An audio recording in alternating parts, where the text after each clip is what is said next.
Cette rencontre sur la résilience et l'attachement vient d'une démarche de M. Boris Cyrulnik, neuropsychiatre, qui a fait des masterclass.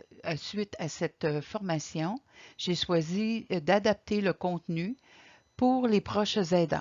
Alors, nous allons voir ensemble la prochaine étape. Il y aura 2 volets à cette formation. Alors, nous allons d'abord regarder ce premier volet et le deuxième suivra dans une prochaine rencontre. Alors, d'abord, une définition de la résilience. C'est la définition de Boris Cyrulnik. C'est la reprise d'un nouveau développement après un traumatisme. Ce que M. Cyrulnik nous explique à travers ça, c'est que dans le sens de reprise, c'est que lorsqu'il y a un traumatisme, il y a d'abord un arrêt. La vie se fige pour être entourée du traumatisme. Donc, à un moment donné, il y a une reprise et c'est à partir de cette reprise-là qu'il peut y avoir un nouveau développement. Donc, ce qui explique bien sa définition. C'est important de comprendre ce phénomène-là parce que ça nous amène à parler des événements traumatiques. Le choc émotionnel. Dernièrement, on a vu une situation dans le monde du cinéma qui a été vraiment un choc pour beaucoup, mais imaginez pour les gens qui étaient sur place à quel point ça devait être traumatisant. Lorsqu'il y a un choc émotionnel, le fonctionnement mental est vraiment contrôlé par le choc émotionnel, si je peux m'exprimer comme ça. L'émotion devient tellement forte que notre corps va libérer des hormones qu'on appelle cortisol et catécholamine. Il y en a d'autres, mais ce sont les principales. Ces hormones-là qui sont sécrétées par notre organisme sont des substances qui sont liées à l'émotion et sont si violentes de la façon que quand arrive le choc, c'est si violent dans notre organisme que le cerveau est comme sidéré. Il ne peut plus fonctionner. Alors, c'est pour ça que des fois, les gens ont l'air un peu perdus le temps de vivre le choc. Alors, la réaction face à un traumatisme est différente pour chacun. Il y a vraiment des inégalités et c'est vraiment à partir de ce moment-là où je vous parle du fonctionnement de l'aidant et de l'aidé. Vous savez, là, on vient de parler du choc. Lorsque quelqu'un apprend qu'il a une maladie ou lorsque quelqu'un réalise qu'il n'est plus capable de poser un geste, plus capable de pelleter, plus capable de monter de longs escaliers, plus capable de prendre soin des choses au quotidien ou vraiment atteint par une maladie qui va mobiliser tout son temps, toute son énergie et qui l'amène peut-être vers une certaine perte d'autonomie. C'est un choc traumatique. Et ça, on l'oublie souvent, malheureusement. Alors, c'est important de se rappeler cet épisode-là. Le choc, il va être pour la personne qu'on va aider, la personne donc qui va vivre cette différence-là dans sa vie, et pour la personne qui va l'aider ou les personnes qui vont l'aider, parce que la personne auprès de qui on intervient comme proche aidant, on sait qu'elle va être transformée dans le temps et ça nous prend un certain temps pour absorber ce choc-là. Et un certain temps, c'est différent pour chacun et c'est pour ça cette diapositive, la réaction face à un traumatisme. Alors, les inégalités s'expliquent ainsi. Chaque personne va réagir différemment. C'est une question de perception de l'événement. Et non seulement c'est une question de perception de l'événement, comment je vois la chose, comment ça m'atteint, comment je vois que ça vient bouleverser mon cheminement personnel ou mon quotidien, il y a aussi comment j'ai été équipée pour faire face à ce changement-là dans ma vie. Comment, depuis que le moment où je suis née, j'ai acquéri des choses ou des expériences qui m'ont permis d'aller un peu plus loin. Dans l'image où on voit l'enfant qui regarde dans le vide un peu, ou en tout cas, il est absorbé, il regarde quelque chose. Souvent, c'est une chose qu'on va remarquer chez la personne qui vit un traumatisme. Le regard est portée vers quelque chose, mais on dirait que la personne n'a pas vraiment l'attention à ce qu'elle regarde. Alors là, on peut se dire que la personne est encore dans un choc post-traumatique et elle cherche encore comment, comment je vais revenir sur mes pattes, comment je reviens de ça, comment je m'organise, qui va m'aider. Alors, non seulement il y a une recherche dans le cerveau, mais on va le percevoir dans le regard. Euh, Quand on voit l'autre image où l'enfant avec le petit gilet rose fait comme s'il était très fort, il y a des personnes dans la vie qui, dès le très jeune âge, vont vivre des expériences où ils vont être accompagnés dans tout ce qui se passe. Tu t'inquiètes pas, il se passe telle chose, on va s'en occuper, c'est une situation pour les adultes, c'est pas un problème pour toi, tu t'en fais pas, on t'accompagne là-dedans, ça semble difficile maintenant, mais on va t'aider, tu vas traverser cette étape-là et après tu vas comprendre comment faire les prochaines fois. Vous voyez, dans toutes les situations, si l'enfant est accompagné dans ce qu'il vit, même si c'est des traumatismes même importants, la perte de quelqu'un qu'il aime, les animaux de compagnie, c'est marquant quand on est tout petit et même plus grand, je vous dirais, c'est vrai.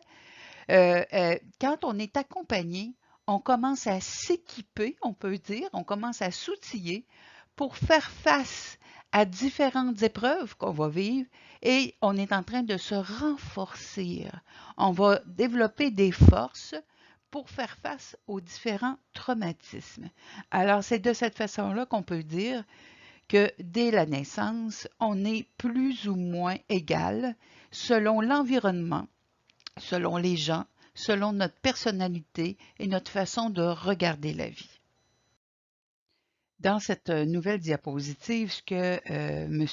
Cyrulnik nous rappelle, c'est comment le stress se transmet. Donc, il y a une recherche qui a été faite par Jacques Petit en janvier 82. Cette recherche nous explique que le stress peut franchir la barrière du placenta.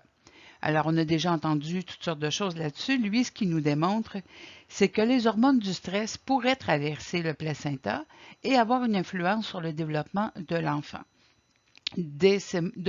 aussi jeune que ça. Par contre, ce que les recherches ont aussi démontré, c'est que s'il y a des dommages qui sont causés, ils peuvent être réparés. Et voici comment ça fonctionne. Lorsque la mère, qui est la dame qui est enceinte, vit un traumatisme, la maison passe au feu, bon, quelque chose comme ça. Donc, son corps va sécréter des hormones de stress. Ces hormones de stress vont s'en aller à travers le liquide amniotique et vont pouvoir être absorbées ou non par l'enfant.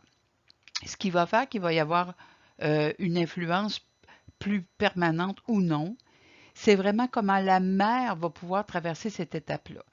Si la maison passe au feu, que la mère, bon, est accompagnée dans un premier temps par, on va dire, la Croix-Rouge, ensuite des amis, de la famille, elle avait des assurances, elle peut reconstruire tout son environnement et personne n'est blessé, tout va bien. Donc, il y a reconstruction pour elle et reconstruction pour l'enfant. Dans les situations où il va y avoir un stress permanent ou du moins fréquent, si on prend des situations comme de la violence conjugale, qu'elle soit physique, verbale, psychologique, il va y avoir des hormones de stress qui vont être émises par la mère. Ces hormones-là communiquent à l'enfant et comme c'est récurrent, le problème, la violence se perpétue, l'enfant va déjà développer une adaptation à cette violence-là parce qu'il va recevoir les hormones du stress dans son métabolisme aussi. Alors, c'est ce qui va faire une différence. Admettons, si la dame quitte la personne qui est violente avec elle ou peut s'éloigner de la personne toxique et reconstruit sa vie graduellement, elle transmet aussi ces hormones-là de bien-être à l'enfant. Donc, il y a un cheminement qui est possible au niveau de la reconstruction. C'est rarement définitif. Ça peut être marquant dans la vie d'une personne, mais rarement installé d'une façon à la vie et à la mort. Alors, il faut toujours entretenir cet espoir-là. C'est important parce que on va le voir peut-être un peu plus loin, ce que les chercheurs nous prouvent, entre autres la démarche de Boris Cyrulnik, Euh, Ça nous prouve qu'on a toujours pensé que quand on vient au monde, on dit que c'est inné, que le tempérament de l'enfant, des choses comme ça sont innées. Alors, on s'aperçoit, à travers ces recherches-là, qu'il y a, oui, quelque chose d'inné, mais qui est malléable. Alors, ça peut se transformer en cours de vie. La raison pour laquelle je vous ai choisi ces images-là, c'est que tout peut fonctionner selon l'écosystème de la personne. Alors, pour qu'il y ait un stress ou un traumatisme, il y a toujours un avant, un pendant le traumatisme et un après. Alors, l'image de la dame qui tient le mur pour marcher, sa canne et tout. Alors, cette dame-là avance dans la vie avec tout un cheminement, des moments qui ont été faciles ou plus difficiles dans sa vie, et elle peut continuer d'avancer parce qu'elle a acquéri un apprentissage de comment on fait pour continuer à être autonome et à avancer dans la vie. Quand on est dans le pendant, le traumatisme, alors c'est l'image du milieu, comme je le disais tout à l'heure, le cerveau est envahi par le traumatisme. Alors, la personne va oublier de manger, va peut-être même oublier quel jour on est. Il y a vraiment une période de confusion qui peut s'installer chez la personne et qui va faire que toute l'énergie du métabolisme, à la fois psychique et biologique, est concentrée sur le traumatisme. Et l'après, c'est la dernière image où on voit qu'il y a des personnages sous la main, comme un toit. Donc, c'est l'environnement qui va permettre aux gens de se construire. Quand on parle d'environnement, on parle d'écosystème, on parle des gens qui entourent la personne qui vit le traumatisme. Est-ce qu'il y a des gens? Est-ce qu'il y a des organismes? Est-ce qu'il y a des soins? Est-ce qu'il y a des édifices sécuritaires? Pour se rebâtir une sécurité, et c'est la base de la résilience, se sentir sécure, il faut se sentir en sécurité à l'endroit où l'on est, avec les gens qui nous entourent et dans notre attachement à ces gens-là. Est-ce que ces gens-là sont sincères quand ils sont en relation avec moi?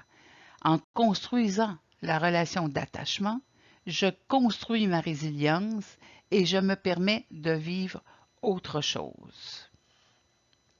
Oups. Alors, ici, il faut démêler les traumatismes naturels et culturels. Un traumatisme naturel, c'est quelque chose qui arrive et qu'on va vivre tout le monde en même temps. Comme là, il y a une image de tornade. Il peut y avoir une grosse tempête de neige ici au Québec, ça c'est sûr. Il peut y avoir, on a vu des fois des accidents d'autoroute avec des 20, 15, 30 voitures qui se sont tamponnées. Il y a quelque chose qui, les accidents de voiture, c'est pas naturel, mais il y a un phénomène de groupe qui est là où on vit la même chose en même temps. Donc, on peut s'appuyer sur un ensemble. C'est le mot ensemble. On peut penser que le groupe, le clan, les gens qui nous entourent, on vit tous ça ensemble. Ce qui fait que les gens sont plus forts en traversant la pandémie, c'est de le vivre ensemble. Comment ça se vit dans ma maison, comment ça se vit dans mon école, dans mon milieu de travail, dans ma famille. Alors, ce trauma-là qui est naturel, qu'on a plus ou moins de pouvoir, du moins il y en a un qui est limité, mais on le vit ensemble, c'est ce qui fait qu'on peut développer une résilience, s'adapter graduellement et construire une sécurité dans notre environnement. Alors ça, c'est la partie naturelle. Le trauma culturel, c'est quelque chose qui est plus complexe à, à vivre et à apprivoiser, développer du moins la résilience. Il faut toujours se rappeler qu'il y a deux mots-clés dans la résilience. Il y a le soutien et le sens. Alors, dans le trauma naturel, le sens, c'est que c'est la météo. C'est les conditions de la route. C'est un événement qui a provoqué quelque chose, qu'on vit tous ça ensemble. Et donc, on peut avoir du soutien parce qu'on le voit dans les médias, ça nous confirme qu'on a vécu quelque chose de traumatisant parce que dans les médias, on dit cet accident-là est traumatisant parce qu'il y a eu 20, 30, 15 voitures qui ont été impliquées, les gens sont marqués, on interviewe des gens dans la rue et tout ça. Donc, on vit avec plusieurs personnes en même temps, on n'est pas isolé dans notre traumatisme. On le vit personnellement à notre façon, bien sûr, mais euh, on va toujours avoir dans notre esprit qu'il y a quelque chose qui se vit ensemble, un groupe qui est dans cette situation-là. Donc, il y a un soutien, sous-entendu, et un sens à ce qui m'arrive à cause de la météo, à cause d'une bactérie qui s'est propagée partout, à cause de situations X qui a provoqué ça. Le problème ne vient pas de moi. Quand on arrive dans un trauma culturel, la personne se remet en question parce que sa couleur de peau est différente, parce qu'elle vient d'une nation qui est traitée différemment, parce qu'elle elle est d'un sexe qui est moins avantagé, un genre qui est moins avantagé dans une situation. Alors là, c'est plus difficile, ou du moins, la personne va avoir à vivre des choses. euh, Elle va devoir faire par elle-même aller chercher son soutien et le sens à sa démarche. Et on va le voir un petit peu plus tard, dans les traumas culturels, souvent, l'écriture, le cinéma, la musique, tout le côté art va aider à s'en sortir parce qu'elle va aider la personne à communiquer son vécu et toute son expérience dans ce traumatisme-là qui est lié à sa culture ou à la culture de son clan, de son origine, de sa famille, de son milieu. Alors, vous voyez, déjà, il y a une différence. Je vous rappelle que ma démarche est toujours au niveau des aidants et des aidés. Si on regarde ça, on peut dire qu'il y a un traumatisme naturel qui est une maladie qui se propage, un vieillissement qui est naturel chez l'être humain. Alors, on sait qu'on n'est pas seul à vieillir. On sait qu'il y a tant de pourcentage de personnes qui vivent avec la maladie de Parkinson, d'Alzheimer, qu'il y a des associations. Alors, on peut aller chercher un certain soutien et donner un sens à ce qu'on vit en accusant ou en identifiant une démarche peut-être génétique ou autre, ou des fois dans l'environnement. Dans le trauma culturel de l'aidant, de l'aider, il peut y avoir des étapes plus complexes. Est-ce que vous avez autant de services ou moins de services à cause de votre appartenance culturelle? Est-ce que vous pouvez, la personne que vous aidez a de la difficulté à se faire comprendre parce qu'elle a une langue qui n'est pas parlée par tous dans les endroits où elle va? Est-ce que vous êtes capable de communiquer avec cette personne-là? Est-ce que vous êtes capable de communiquer avec les gens de sa famille, de son groupe, son clan? C'est toutes des choses qu'il faut avoir en tête et qui va faire que la résilience est plus complexe ou plus longue à développer. Alors, il faut développer des outils et on va regarder ça ensemble aussi. Alors, ce qui est important, c'est de comprendre comment comprendre ses propres situations traumatiques, comment se transmet le traumatisme. On en a un peu parlé. Maintenant, on va aller un petit peu plus loin là-dedans. Alors, ce n'est pas le traumatisme qui est la chose à traiter. Ça a l'air bizarre, hein? C'est comme si je vous disais, c'est pas la maladie qui était traitée. À quelque part, l'accent, votre énergie comme aidant, comme aidé, mais surtout comme aidant, est sur la perception. Quelle est ma perception à moi comme aidant du traumatisme que vit cette personne-là? Quel impact a sur moi ce traumatisme, le traumatisme de cette personne-là et ma perception de ce traumatisme-là? Quelle est ma réaction? Comment réagit cette personne-là? Elle n'accepte pas de vieillir, elle n'accepte pas le diagnostic, elle refuse d'en parler, refuse des médicaments, refuse des traitements. Moi, ma réaction, C'est de vouloir combattre, de vouloir insister pour qu'elle aille chercher des traitements, de vouloir insister pour qu'elle prenne des médicaments, quitte à en mettre camouflé dans sa nourriture. Est-ce que c'est ça ma réaction? C'est quoi ma réaction? Vous voyez, ça se transmet un traumatisme. Et ça se transmet, pensez juste à le début de la pandémie et qu'on avait tous les jours à la télévision des points de presse. On avait besoin d'informations. À un moment donné, il y avait trop d'informations.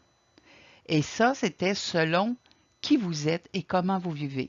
On commençait à entendre des gens qui disaient « je ne l'écoute plus, je l'écoute une fois par semaine, j'aime mieux le lire dans le journal », pour pouvoir doser l'information. Donc, ma réaction face à un traumatisme, on va dire que traumatisme pandémie COVID, ma réaction est de me protéger pour avoir autre chose dans ma tête, autre chose dans ma vie que le traumatisme pandémie. Comprenez-vous où je vous amène là? C'est vraiment important. Et c'est toute la démarche de Boris Cyrulnik.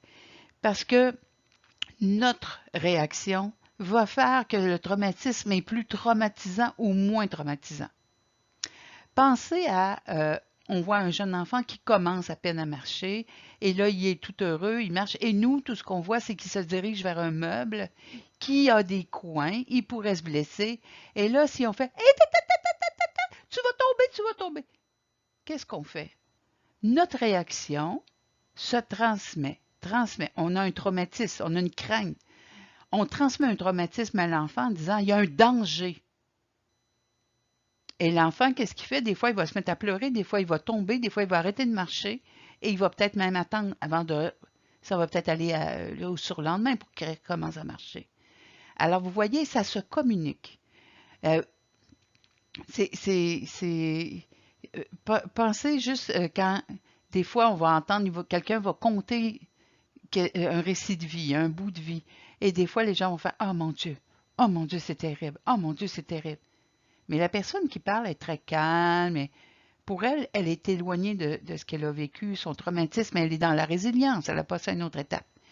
Mais vous recevez l'information de son traumatisme et ça vous amène une réaction parce que ça vous connecte à des traumatismes, à des comment vous auriez fait, comment vous vous voyez dans cette situation-là. Et vous savez, notre cerveau, il est intelligent, là. Si cet impact-là est vraiment grand, ou si au contraire, vous entendez la personne relater sa situation et vous camouflez, vous retenez vos réactions parce que vous dites « mon Dieu, c'est terrible et j'ai vécu ça et même pire si elle savait ». Pendant que vous pensez tout ça, votre réaction, elle est à l'intérieur de vous et votre cerveau, qu'est-ce qu'il fait? Il fait « mon Dieu, il y a un stress, vite, vite, vite, on envoie des hormones, il faut réagir, il y a un stress ». Qu'est-ce que vous pensez qui se passe? Vous êtes en situation de traumatisme. Dans les différents accompagnements que j'ai faits comme intervenante psychosociale, je me souviendrai toujours un monsieur qui avait raconté. Il avait toujours acheté des voitures usagées. Et à un moment donné, bon, il y a plus de sous, le meilleur budget, et il décide d'aller acheter une voiture neuve. Quand il est allé pour essayer la voiture au garage, il a magasiné dans comme on appelle ça, j'ai juste le mot en anglais, dans la salle de démonstration, les différentes voitures, il se promène là, bon, c'est beau. Il dit, oui, j'aimerais essayer telle voiture. Il va à l'extérieur, il s'assoit dans la voiture et sort immédiatement de la voiture en larmes, paniqué. Non, non, non, laissez faire, laissez faire. Le vendeur ne comprend plus rien. Qu'est-ce qui est arrivé à ce monsieur-là? Ce monsieur-là, avec l'odeur de la voiture neuve. Je vous rappelle qu'il avait toujours acheté des voitures usagées avant. L'odeur de la voiture neuve lui a rappelé un traumatisme de son enfance et en s'installant dans la voiture, le cerveau, lui a dit « Hey, vite, protège-toi, on connaît ça ». Donc, lui est arrivé dans l'état de panique, ce qui est particulier. Mais ce n'est pas pour tout le monde, pas toutes les situations, heureusement. Ce qui est arrivé, c'est que la réaction de la personne pouvait sembler extravagante pour les gens autour de lui. Rappelez-vous que quand il y a un traumatisme, le cerveau mobilise toute son énergie sur le traumatisme. Donc, toute l'énergie est allée au souvenir du traumatisme. Et ce souvenir-là, si monsieur avait 7 ou 8 ans, ce souvenir-là a la vivacité de l'époque, même si au moment où il a essayé la voiture, il y en avait 40. Alors, le souvenir revient avec l'émotion du traumatisme. Alors, si vous voyez pourquoi c'est important, vous allez comprendre par la suite, surtout dans le deuxième volet de la présentation, c'est important d'aller chercher de l'aide, du support, du soutien et de donner un sens à ce qu'on vit. Qu'est-ce qui vous appartient? Qu'est-ce qui appartient au phénomène culturel ou naturel dans votre traumatisme? Alors, on vient un peu de s'en parler. Donc, il y a 3 chapitres dans la manière de transmettre le traumatisme. Et Boris Cyrulnik, lui, va dire l'insécurité. Alors, l'insécurité peut se transmettre de façon biologique, un peu comme on parlait tout à l'heure, durant une grossesse, ou par la sécrétion des hormones qui rappellent d'avoir vécu quelque chose. Il peut se vivre de façon affective. De façon affective, on peut être sécurisé ou insécurisé. Là, vous avez une image qui est agréable à regarder. Il y a un sourire. Mais si c'est désagréable pour quelqu'un de se faire toucher, alors c'est l'insécurité que la connotation affective va apporter. Alors ça, c'est des choses qu'il faut apprendre et prendre conscience quand on est proche aidant. Et le mutisme, lui, va dire se taire ou trop se raconter jusqu'à empêcher les autres de parler. Alors, c'est pour ça que j'ai choisi cette image-là d'un pion qui est comme pour un personnage qui est sous une bulle. Alors, soit qu'on se tait, alors on se coupe de tout le monde, ou soit qu'on parle tellement que ça empêche tous les gens d'être en relation avec nous. Ces 3 volets-là touchent le monde relationnel. Comment j'entre en relation avec les gens, comment j'accepte de développer de l'attachement ou que je refuse de développer de l'attachement. Au niveau biologique, on peut recevoir autant des hormones qui vont nous dire attention, attention et de nous mettre sur un pas de vigilance que de oh que je me sens bien, la sérotonine entre autres, oh que je me sens bien dans cet environnement-là, dans cette ah j'aime cette odeur-là, ah mon Dieu quand le soleil, la chaleur du soleil, ah que c'est bon pour moi. Alors vous voyez, ça fait sécréter des hormones du bien-être, donc biologiquement, on peut réagir à tout ce qui nous arrive. Alors c'est important d'en prendre connaissance parce que c'est pas juste l'impact que ce qui est extérieur vient faire à l'intérieur de nous. Ça va un peu plus loin, c'est comment je me sens en sécurité ou pas en sécurité au niveau biologique, au niveau affectif et au niveau de ma relation avec les gens. Pour se réparer, il y a des traumatismes qui sont difficiles à traverser. Comme si si vous connaissez Boris Cyrulnik, souvent il va prendre son exemple parce que lui, donc, est juif, il avait vécu l'arrestation par les Allemands, le camp de concentration, et même il avait été, il allait être tué, il était menacé donc d'être tué. Et il a appris, et c'est pour ça qu'il a fait tant de recherches, la résilience par rapport à l'attachement. Toutes ces recherches sont autour de ça et ça nous rend un grand service. Vous voyez, il a donné un sens à ce qu'il a vécu de façon culturelle. Le traumatisme était culturel, il l'a vécu personnellement, parce qu'il était juif, la culture juive, il a perdu toute sa famille, il a eu à reconstruire une famille, retravailler les attachements à des gens, refaire confiance à des gens, donner un sens à sa vie. Parfois, c'est difficile. Et quand c'est difficile, on vit une expérience qui a été traumatisante, on peut avoir de la difficulté à en parler. On peut avoir de la difficulté même à en parler avec un médecin puis un professionnel. C'est possible. Ce qui est important, c'est pour pouvoir aller retravailler l'attachement et d'aller en résilience, il faut trouver comment en parler. Alors lui, il nous parle de la réparation, un détour par un tiers. Et le tiers, ça peut être une autre personne. Ça peut être une pièce de théâtre, ça peut être une chanson, ça peut être un livre, ça peut être un poème, ça peut être une situation. Quelqu'un vit une situation traumatisante et va dire, moi j'aurais des choses à te dire, mais c'est trop difficile pour moi. J'aimerais que tu lises ce livre-là. Quand tu l'auras lu, reviens me voir et je vais pouvoir t'en parler. Et si vous lisez vraiment et que vous revenez, vous dites j'ai lu le livre, la personne pourra juste dire ce que tu as lu, cette histoire-là, c'est la mienne. J'ai vécu quelque chose comme ça. Je ne suis pas capable d'en parler. C'est trop difficile pour moi, mais j'ai besoin d'en parler de façon détournée pour pouvoir me sentir accompagnée là-dedans. Si un jour ça vous arrive, comme proche aidant, ce que vous pouvez discuter avec la personne, c'est de lui dire comment je peux t'accompagner. La personne veut que vous la preniez où elle est, pas au moment de son traumatisme. Elle veut que vous la preniez là au moment où elle tente de se sécuriser, de rebâtir l'attachement et donc d'aller en résilience. Alors, la personne qui vit un traumatisme, je vous répète là, comme aidant, qui a reçu un diagnostic ou qui n'accepte pas de vieillir ou qui n'accepte pas un déménagement ou qui a perdu quelqu'un près de son environnement, cette personne-là peut vous dire ce que tu as entendu dans la chanson. As-tu écouté les paroles? Elle parle de ma vie. Vous n'avez pas besoin de lui dire « Ah non, j'ai pas porté attention. » C'est quoi?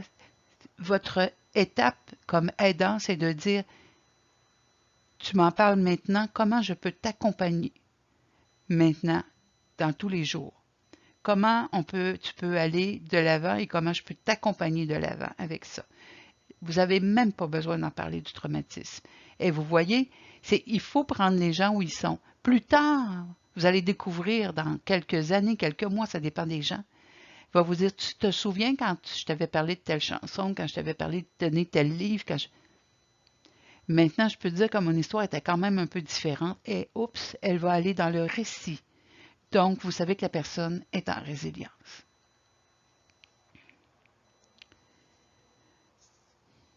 Ça fait déjà 30 minutes qu'on se parle. J'arrêterai ici pour que vous ayez le temps de bien absorber tout ce cheminement-là et on va reprendre. Ce volet 1 aura une phase 2. Alors, merci, à bientôt.